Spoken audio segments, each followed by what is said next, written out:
Hi, everyone. I am joined with my friend and colleague, Fernando Rojas, to talk about, drumroll please, somatic mindfulness. I think that this term has been talked about and shared, and it's in the vernacular, the word somatic. And I'm telling you this, Fernando, too, because I have people that call us and they ask us questions like, do you have somatic yoga? Hmm. Do you have somatic body work? And so like people are like they want this word. They are like somatic, somatic. So I just think that we should share what that means and go into some organic conversation about somatic in general and mindfulness, and we'll talk about your work. Happy to. Thank you. Thank you for the invitation. Thank you for your trust and to continue to count on me. So I really appreciate that. Um, Somatics, yes, has become, I guess you could say, has become a buzzword. Yeah. And the way that I see it is, it's really like a guiding post into exploring what are truths that have always been true and that will continue to be true.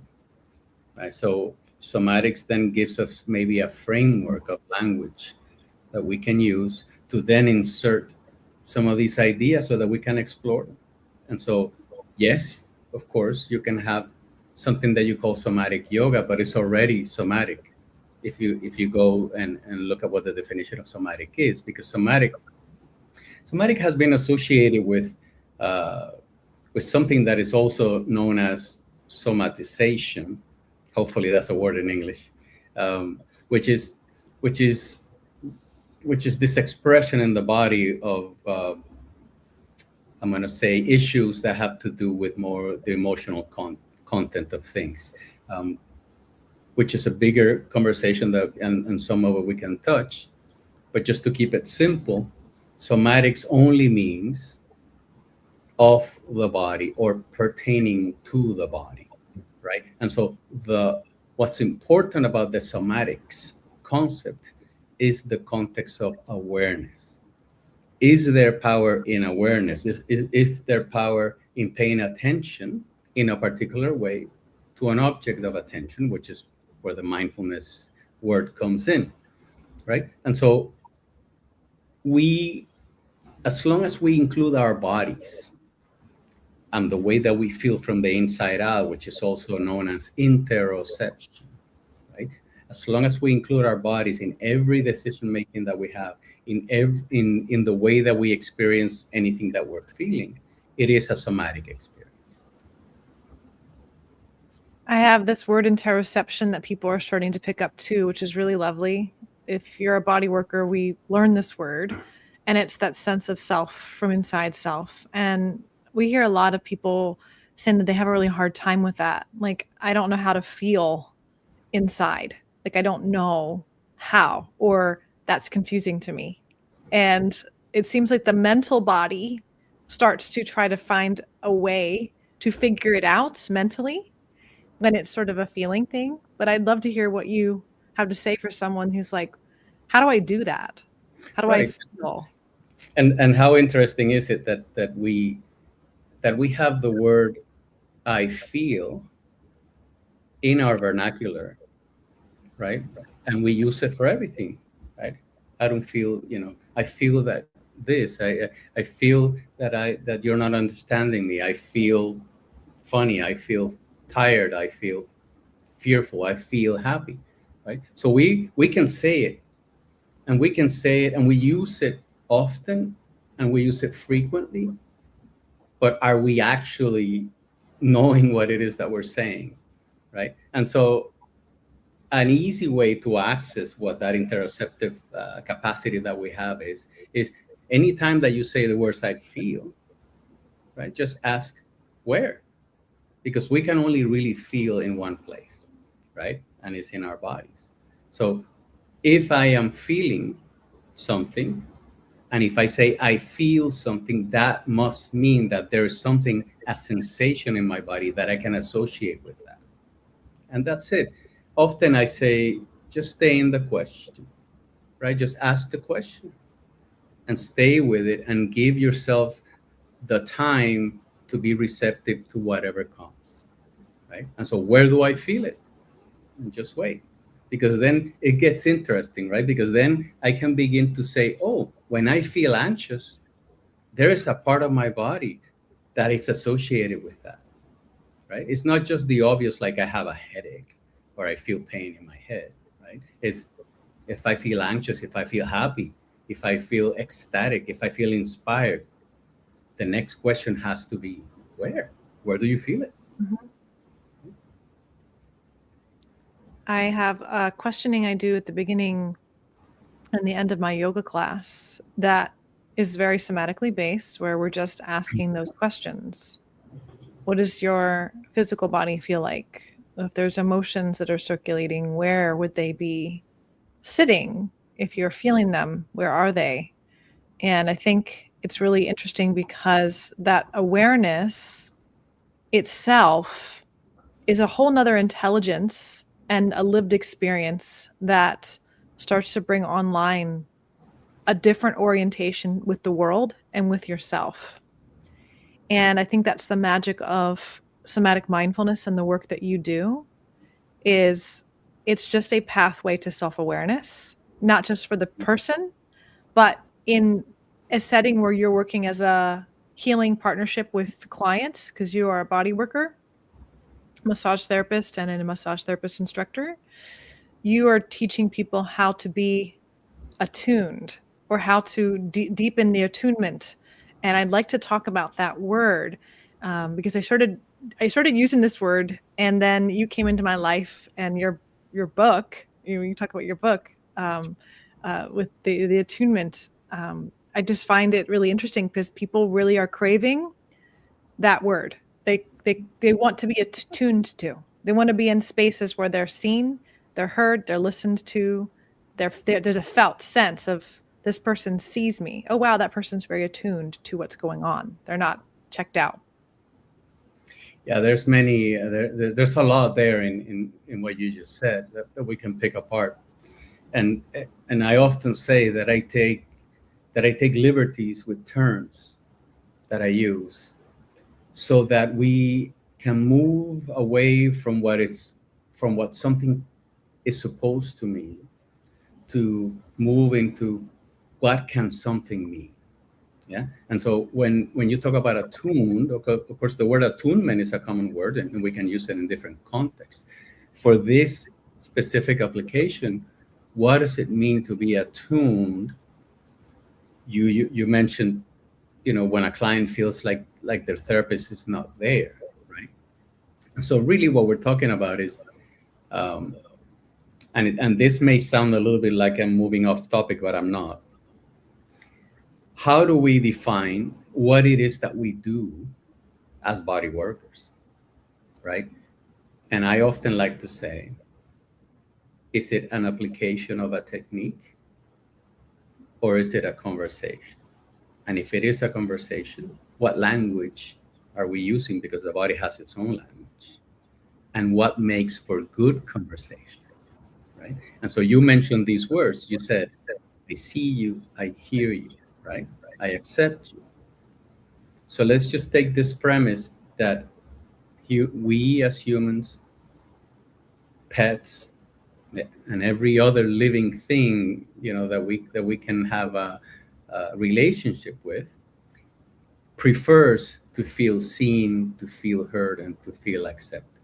Right? And so the mechanism of how is it that we can present ourselves, in this case, into a therapeutic context, as someone who hears, who sees, and who accepts, is through this attunement, or this attuned way of being, which I use the words attuned touch as the way to define it, right? And so how do I define attuned touch?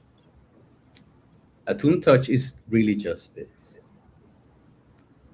the action that my hands take and the quality of my touch is informed by my inner state. This is anyway inevitable, right? My touch and the quality of my touch is anyway going to be informed by my inner state. So if I am distracted, that's how my touch is going to feel.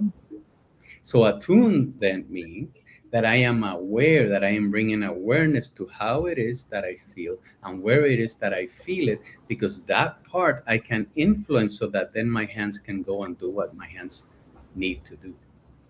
And so in conversation with you, for example, the way that I show up to this conversation, for it to be a good conversation, both of us need to feel seen, heard, and accepted. When we're touching a body, then the question then is when I touch a body, how does that body feel seen, heard, and accepted? The language that we're speaking now is English, Mhm. which that we speak when we're touching someone, is the language of the body, which is the language of sensation. Right. Right. Yeah. So, like, but what I'm also hearing is that beyond the language of this conversation, that the need for the integration into the body, because we could see and sit and listen what our inner state is right now, of what you're feeling and what I'm feeling, even though we're speaking in English, Yeah. and still be listening to what our felt senses, and you're listening to yours, and that informs with the cognitive mental information of how we're choosing to communicate. Yeah, And because if you think about it, I cannot offer something that I don't have, right? And so when you talk about interoception, we talk about acceptance. When you talk about seeing and hearing, I start with me. We can even make a bold statement, and it could sound like this. When I see, hear, and accept me, then I can offer that to someone.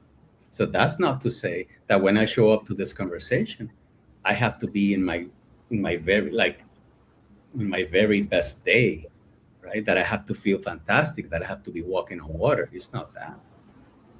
Because that's not acceptance of where I am right now. However I am right now, that's how I am. And all I need to bring to that is not a desire for change, but a desire to know it. How do I feel? Where do I feel? That's it. And that's where that stops, because the body all it wants is to feel heard. When I hear me, then I can offer that experience to you or to my client, because I am offering it to myself, and that's the only way that you can pick it up. Whatever we're saying, and this is anyway, science supports this, right? Whatever we're saying is only part of what this communication contains. The body language, the tone of our voices, the way that we interact with each other. Yeah. Whether you're feeling heard or I'm feeling heard, all of that is beyond the language, it's beyond the sentences that are being said. So in a very direct way, it's how we show up. How we show up for ourselves, that's going to project to whichever living thing we're interacting with in life. what I've noticed in interacting with you and other individuals that are either, a community member, or they're a counselor, or they're a body worker, whatever their method of communication is, or exchange, is there is an awareness of self that you can sense about that person that is calming. Like, there's a communication happening that, Fernando, you're very calm, you're centered, you're communicating what's on your mind. And there's an attunement, I think, that happens in the exchange. Like, the relaxation in which you're having can somewhat be passed on to myself or others. And I think we can see this in community, in groups. When one person is stressed, you have a child in the back of your car that's stressed, you can attune to that and start to move into that space, and the whole energy of your car ride gets heightened, or wherever you're at.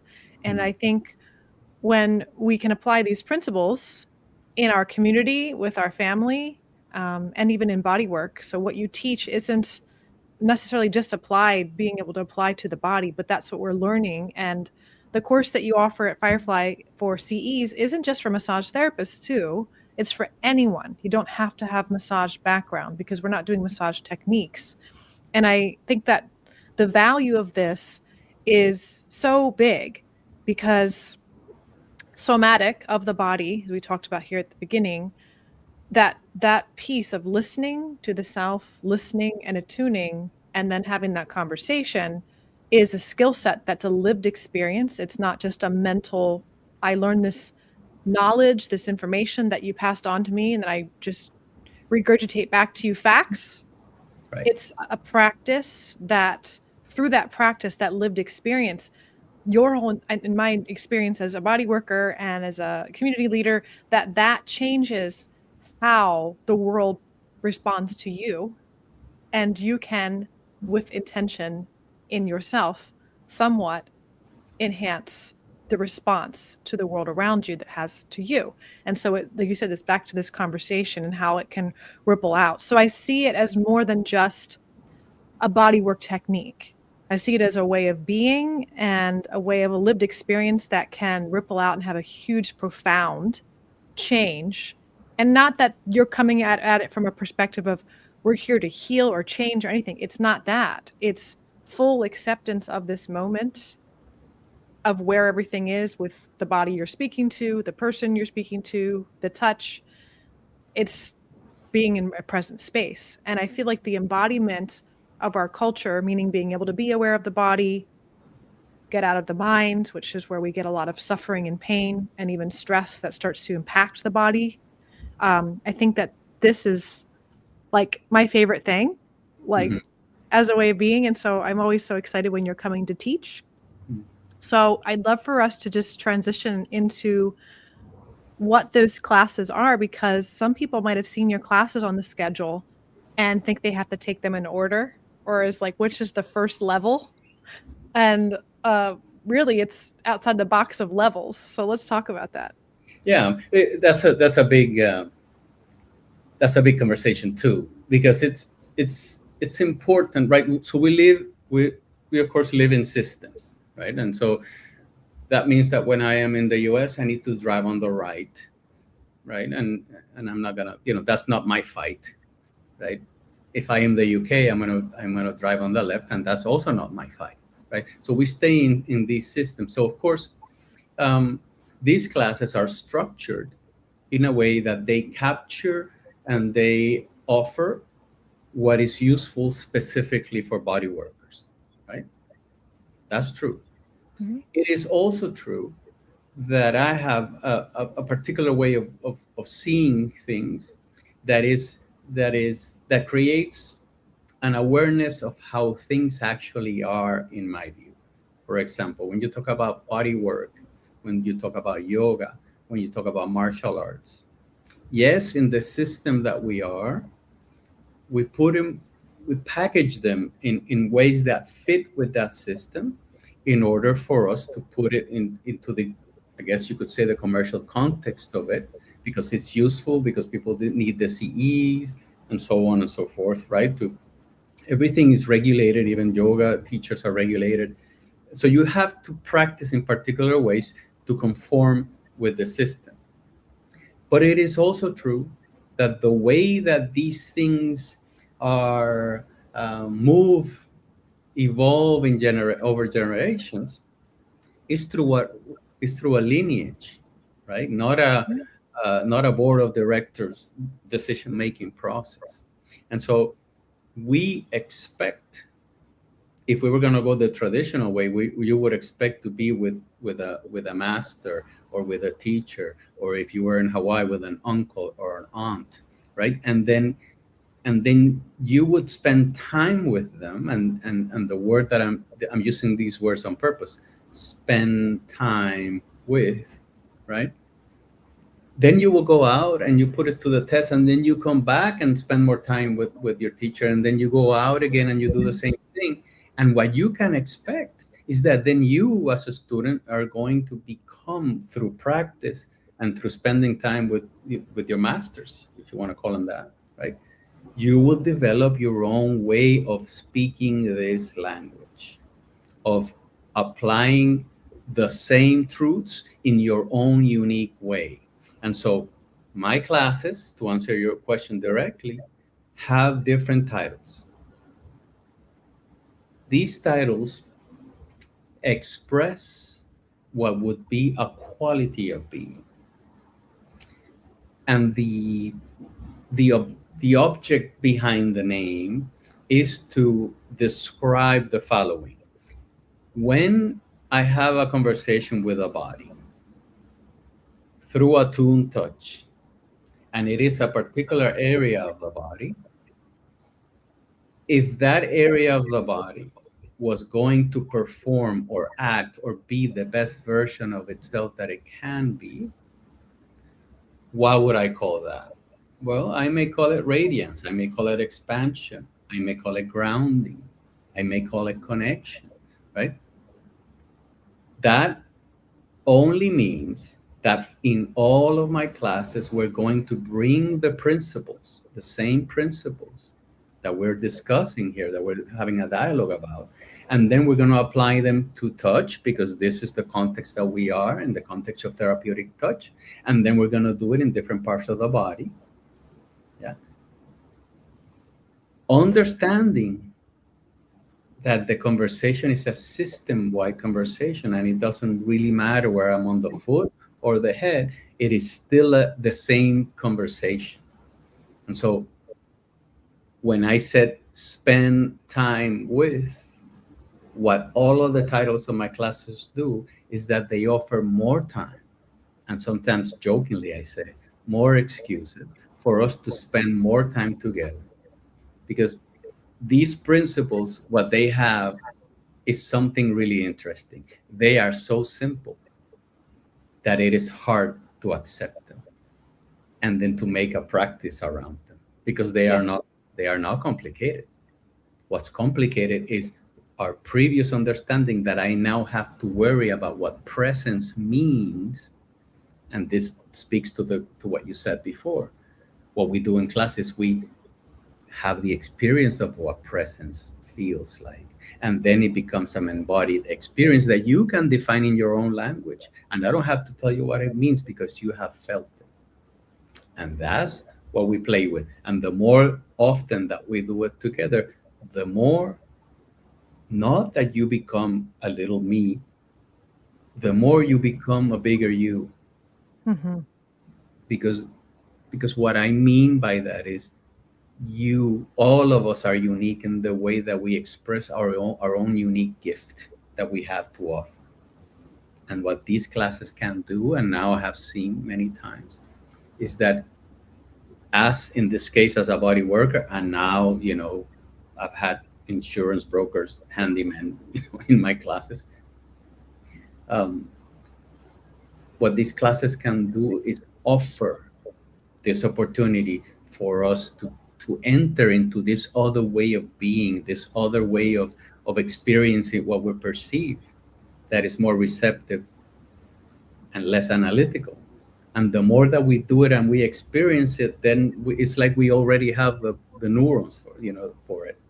It becomes more familiar, and then it arises. It's like, I know that you and I have uh, a common language when we talk about, for example, meditation, right? Well, meditation is not something that you define and then learn. It's something that arises in you as something that is natural for you to have anyway, when you engage with practices, right? That eventually go from something that I wasn't used to something that my body recognizes, something that is, I like to say, it continues to become more and more familiar, right? So there's a whole bunch that we talk about in classes. A lot of it has to do with what the group brings and what is the interest that the group has, but we put it in the framework of the principles that we have, and then each participant has the opportunity of grasp onto a gift that is for themselves, that is going to enhance not only their practice but their life. Because I always say, we practice in life what we bring to the table. These two things are not separated. Absolutely. In business, I say that a business organization or family is a reflection of those who are leaders in it, who are running it, who are bringing the energy to it, the life force to it, to feed it. And that's the same thing with, it's not separate what's your personal life and what's going on there, and how what yourself you're bringing into your practice with your clients. It's still going to transfer over. It's a beautiful reflection. Right? And so the point then is to bring awareness to that, because it's impossible for me to take the hat out of dad when I have the hat on of teacher, right? I'm still, all of that informs all of my decisions, all of what I am.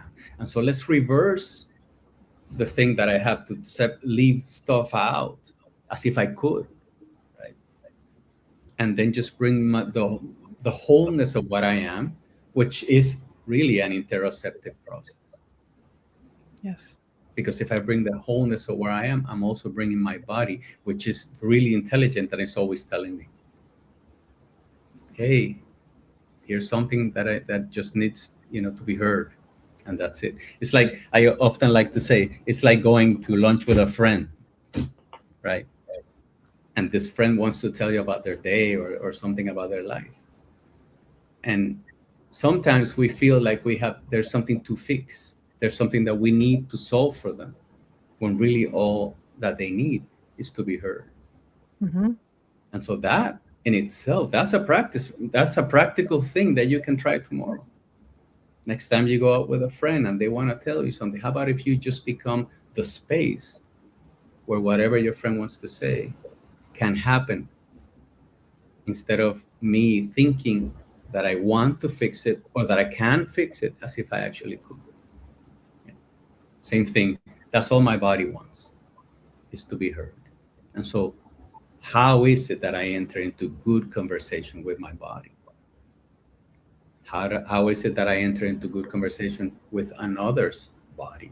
Or how is it that I enter into good conversation with you right now? Those are the questions that we keep, that stay always open, because that is the experience that we're after. The experience of what it feels like to be receptive. Being open, having a question open, does not mean that I need the answer. It means that I have the experience of being receptive. Yes. And it's the word experience you're saying is just kind of echoing here, because I think people are looking for a different or a new experience of being in Yes. life. Not everyone, but there's a lot of call for that because of the contrast and a lot of stress and a lot of things going on in the world, that there's a desire, a pull to experience or be something new, something different. And normally when we talk about academic classes and CEs and learning, we want to know practically, what are we going to learn? What are we mentally going to learn? What are the bullet points we're going to go away with that we can regurgitate, and the techniques and the tools that we can tell other people about? And those are still involved, the techniques, but these techniques are a really new, deeper way of lived experience that, like you said, being with you as an instructor and with what is brought to the class from the other students, that lived experience of who they are in that moment, that kind of comes alive organically in the class, that moves through the class of what you're teaching, but still with the foundational principles of what that class's title is. And what I think practically is really interesting, people will ask, well, what's the reason why I would take this class?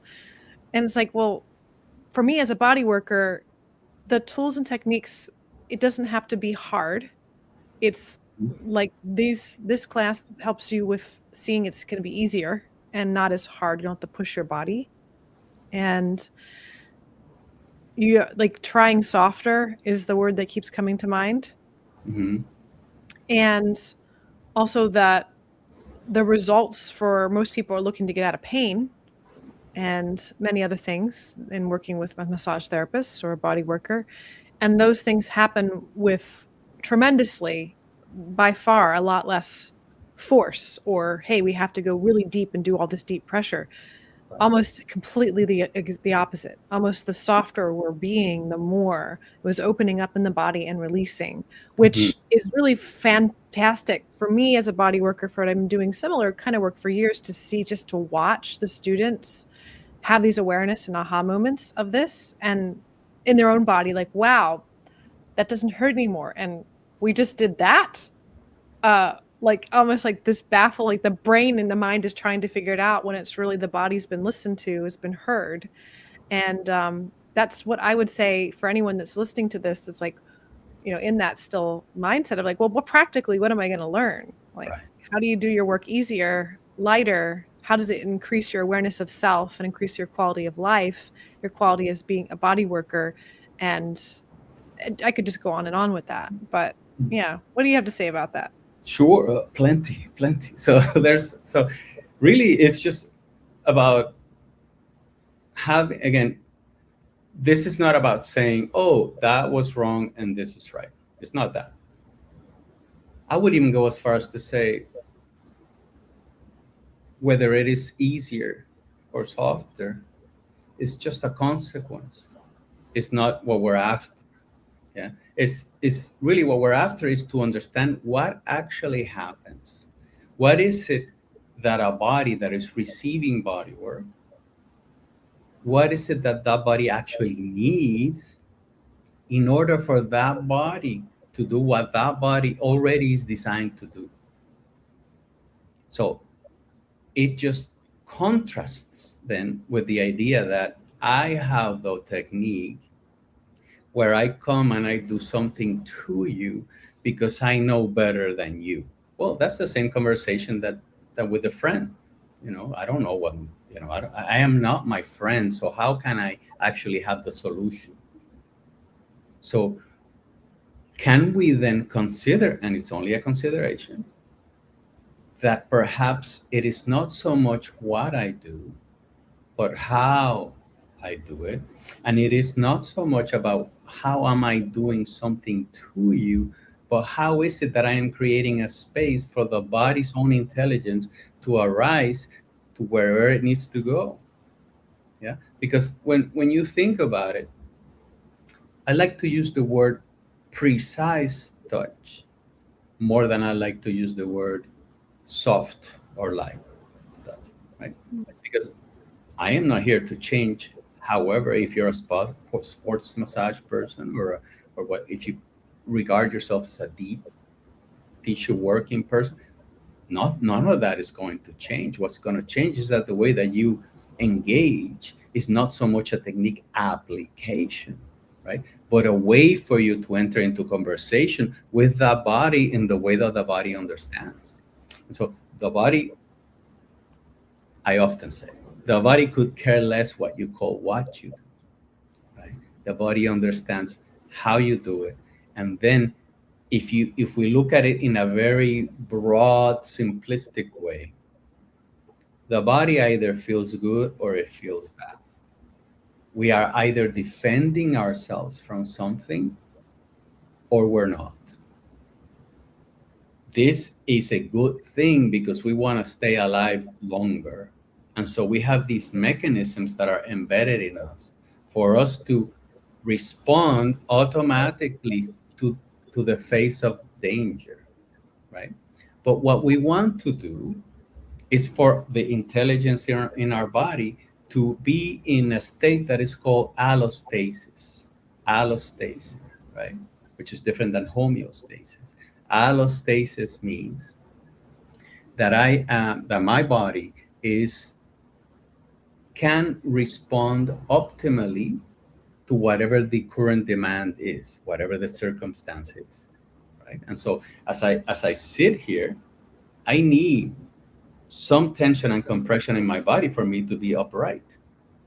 If I didn't have it, I would fall, right? If I fell asleep, my head would fall, right? So I need to have some type of engagement, but only as much as I need and no more. Often humans tend to keep certain tension patterns that have us respond chronically to situations that are not happening right now in this moment. That's a fact. I'm not inventing it. And so what we can do really in a general sense is just to offer this body the opportunity to really go check. Here, check to see if the tiger is out there, ready to pounce. You check.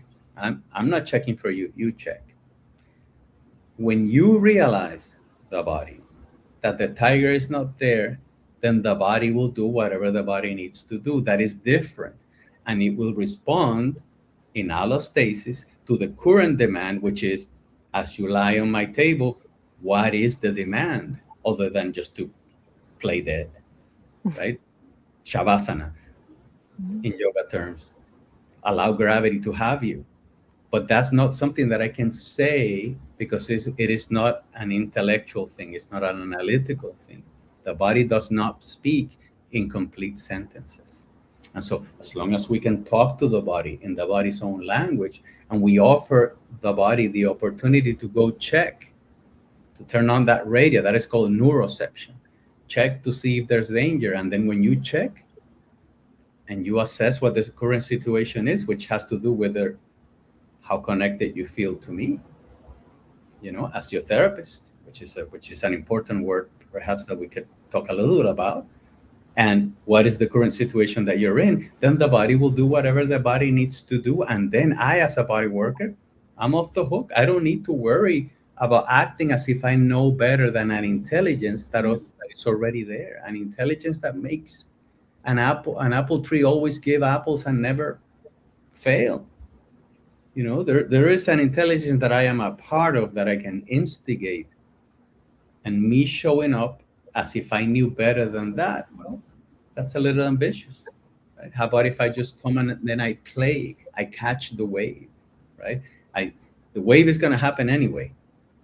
So I either catch it or I don't, right? And so how is it then that I can stay in a way of being that is inviting this intelligence to arise to the extent that it can for the current situation that we're in? So precise touch means whatever you're doing now, your session can continue to look exactly as it was yesterday, except that we're only changing the context from technique application to conversation. And in conversation, I am heard and you are heard. So both of us are in the formula, which is why then the consequences, I don't hurt, I don't injure myself, my burnout disappears, emotional and physical, right? And is this important? Well, the statistics for body workers are staggering with regards to emotional and physical burnout. And so, yeah, self-care, I say, self-care is a professional skill that we have to practice. So somatic mindfulness is a version of self-care, and self-care is a professional skill. So yes, from my classes, you're going to feel what it feels like, and then you're going to hopefully make a commitment to yourself to engage in some type of practice that is for you, that is easy, but that is consistent. Because if you want to be a virtuoso in the guitar, you have to practice your scales. If you want to be a virtuoso in self-care, then you have to find some way to enter into a practice that is daily, that is constant, and that it includes when you're actually working. Yeah.